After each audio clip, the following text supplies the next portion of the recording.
So now I'm going to begin my third video for first-time visitors to Baku. This video is going to cover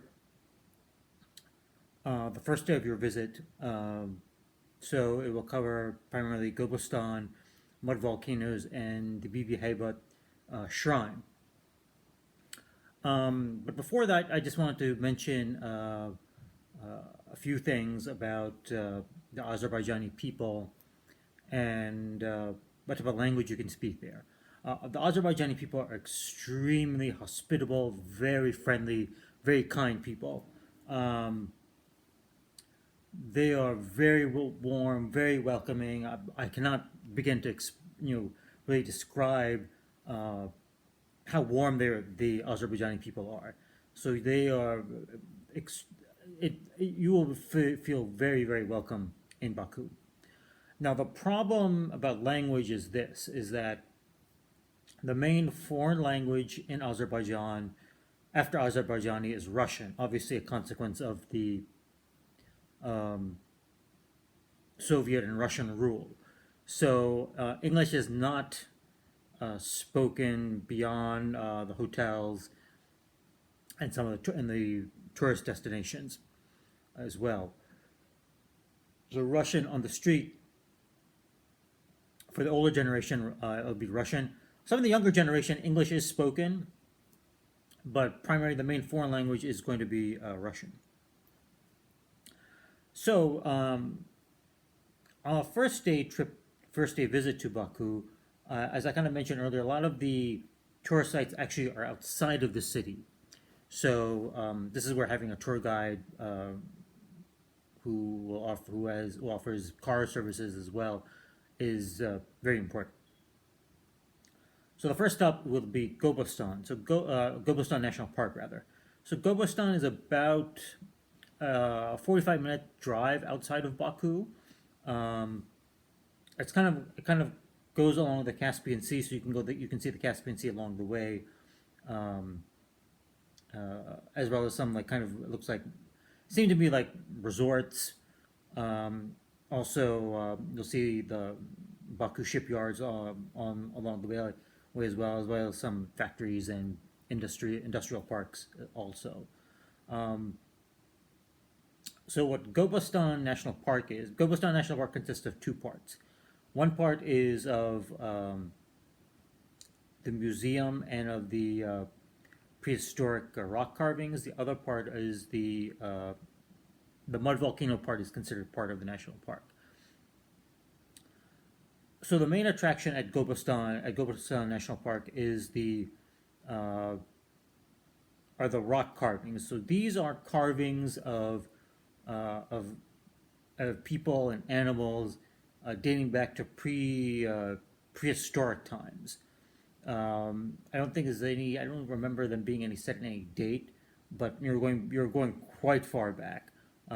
These are some of the more earliest type of writing techniques, at least in the Caucasus area.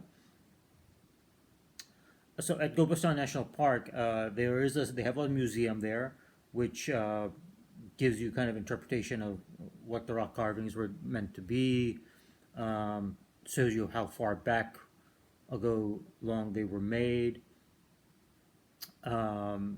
Certain other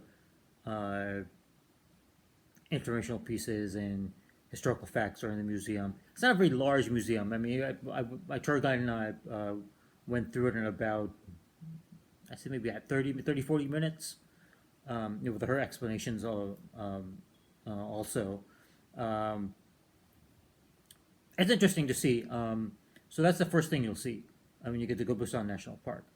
Then after you leave the museum, you get to go outside to see the actual carvings into the stone, or in the mountains and the caves. Some parts are kind of caves, some parts are kind of mountains of stick figures and of animals.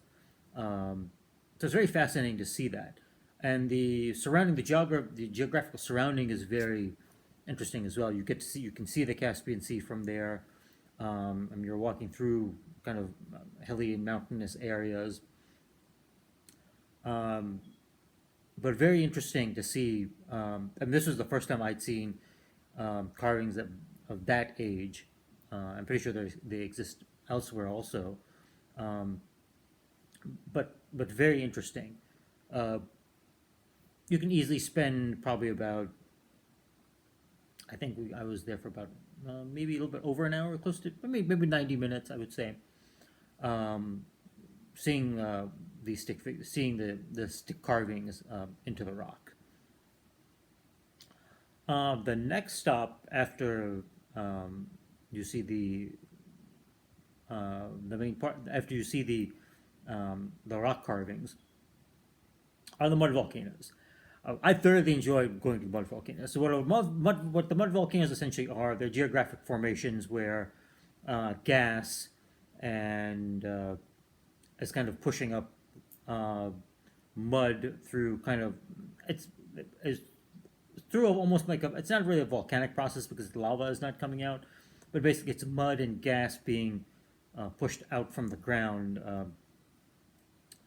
So there is no kind of conventional road to get to the main place where the mud volcanoes are.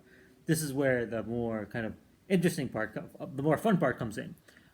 You have to drive up to an area where there are a number of they had to be old Soviet Ladas from the 1960s, kind of cabs where you pay them, and they take you on quite a exciting ride. I mean, they're probably going at 50 to 60 miles per hour, and these old kind of beat up Ladas on dirt tracks to get to the mud volcanoes. That is part of that was part of the excitement of it, and the exhilaration of going there was just that part. Um, you know, the I mean, you think this car is gonna fall apart at any second, but it's like he's pushing it at 60 miles per hour and over these dirt tracks. It's a very enjoyable. Just the drive up there that was a very enjoyable experience. So when you go to the mud volcanoes, it's almost like you're on a lunar landscape. It's all rocky, it's gray, and in the mud volcanoes, you'll see the mud volcanoes there. The mud is bubbling up, and because it emits so much gas that if you light a lighter there, it will catch fire. Um, so it kind of shows you that Azerbaijan literally is sitting on all of this natural gas and oil uh, and other geologic formations which allow this to occur. Um, but the ride will also be as exciting as the ride going there. Um, but it's very. I like going to mud volcanoes. Just the ride itself, going to the mud volcanoes, was very exciting and very fun. Now the thing to keep in mind is that these three stops, Gobustan, the mud volcanoes, and the Bibi Heybat shrine, are all kind of in a row. But you will usually start with Gobustan and then go backwards. Gobustan, the mud volcanoes, and the Bibi Heybat shrine. So the Bibi Heybat show, after you go from the mud volcanoes, you'll go to the Bibi Heybat shrine.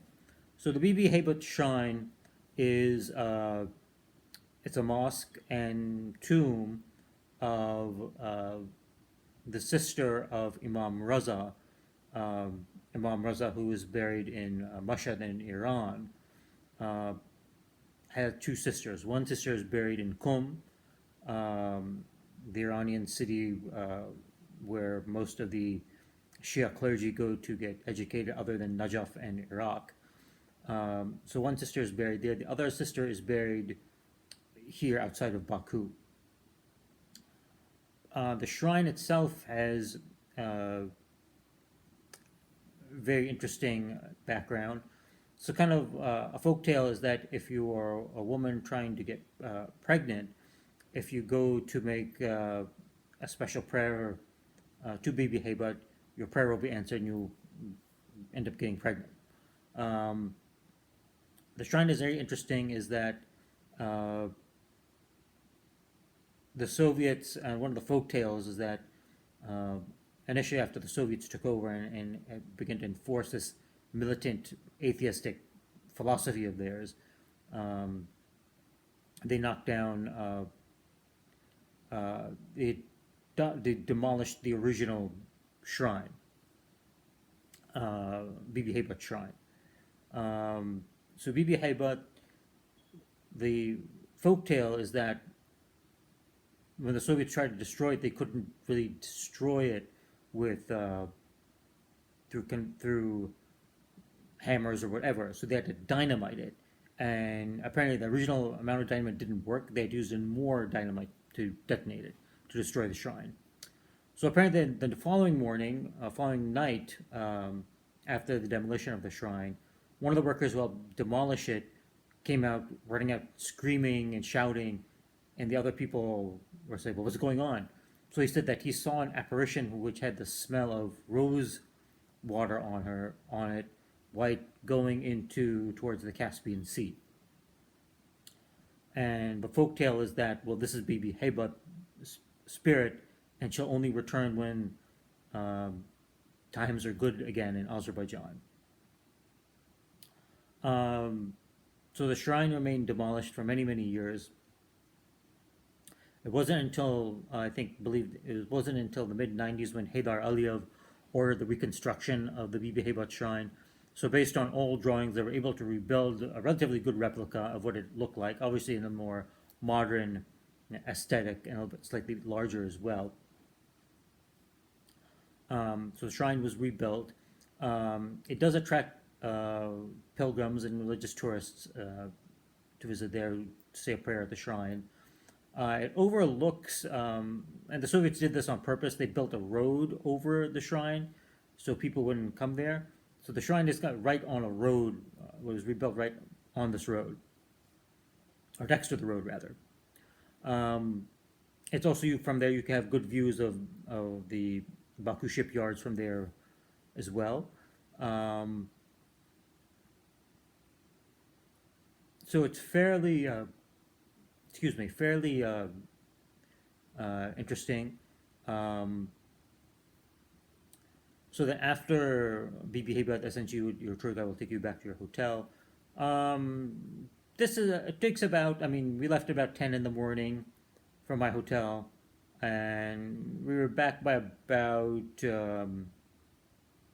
close to 3 in the afternoon. I think a little bit before. I think about 2:30. I think we were back. Sorry, we didn't leave at 10. We probably left at about 9:30. So then after that, you kind of have your afternoon, evening to yourself to kind of walk around and explore. So that's it for this third video. So the second video, I'm going to deal with a second date visit to Baku, which will be to the Atashgar, Yanardagh, and Haydar Aliyev Center. Until then, thank you.